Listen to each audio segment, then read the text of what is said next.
السلام عليكم ورحمة الله. النهارده بإذن الله هاقدم لك فكرة جميلة جدًا لتنضيف أكل العصافير من القشر.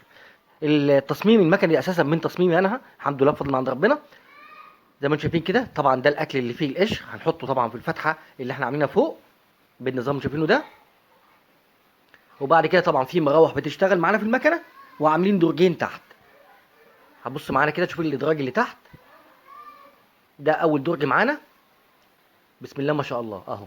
ده الأكل اهوّة بعد ما طبعًا ما اتنضف، ما فيش طبعًا أي قشر فيه، ودي حاجة سهلة جدًا وحاجة بسيطة جدًا. ومعانا بعد كده الدرج التاني، هنفتح الدرج التاني مع بعض اهوت. وده القشر زي ما انتم شايفين اهو. ما تنساش بس انك تشترك معايا في القناه عشان يوصلك كل جديد وكل معلومه تستفيد بيها.